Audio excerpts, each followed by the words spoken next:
কালিৰ এইটো ঘটনা এইটো কালি যেতিয়া আমি পাৰ্কত আহিছোঁ অহাৰ পিছত আমাৰ এই নাও চালকজনে ক'লে যে নেতা ধুবানী মাৰ ভৰিটো আকৌ ওলাইছে।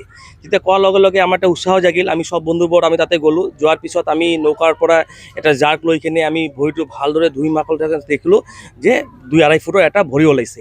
তেতিয়া মই আমাৰ ৰজক ফেমিলিৰ কেচিয়াৰক মই ফোন কৰিলোঁ। কেচিয়াৰজনে আহি কিনে চালে যে এইটো মাৰ ভৰি।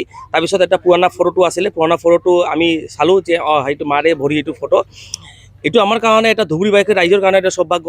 নেতা ধুবানী নামতে ধুবুৰী নামটো, এই ধুবুৰী নামৰ নেতা ধুবানী মাৰ ভৰিটো 30 বছৰ আগত যিটো ওলাইছিল, যেতিয়া আমি ক্লাছ 6-7-8 পঢ়োঁ তেতিয়া ওলাইছিলে।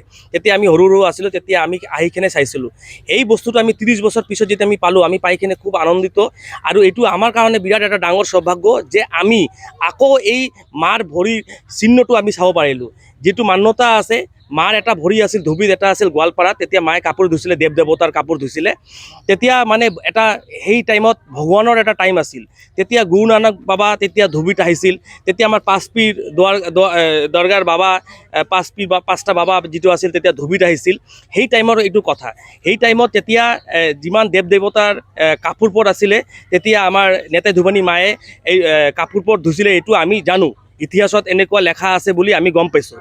সেইটোৱে আমি এই কৰিছোঁ যে আপোনালোকৰ যোগেদি সকলো ধুবুৰীবাসী ৰাইজৰ, অসমবাসী ৰাইজকে মই আহ্বান জনাম যে আপোনালোকে আহক, নিজে চকুৰে আহি কিনে চাব বস্তুটো যে ইমান এটা ডাঙৰ এটা ভৰি। আৰু যিটো আমাৰ এইটো ৰজক ফেমিলিয়ে আজি পূজাটো কৰিলে, আপোনালোকে আজি পূজাৰ ফটো ভিডিঅ' চিডিঅ' পাই যাব। আৰু বহুত মিডিয়া বন্ধুৱে তাতে কভাৰেজ কৰিছে।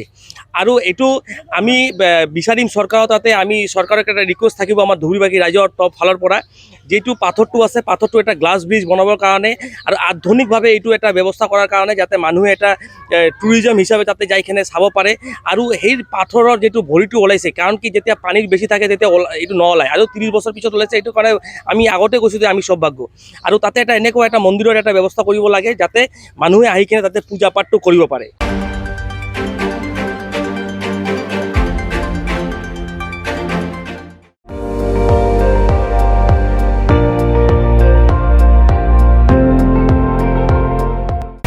আপুনি চাই আছে ND24, সৰ্বশ্ৰেষ্ঠ নহয় সৰ্বোত্তমৰ দৌৰত।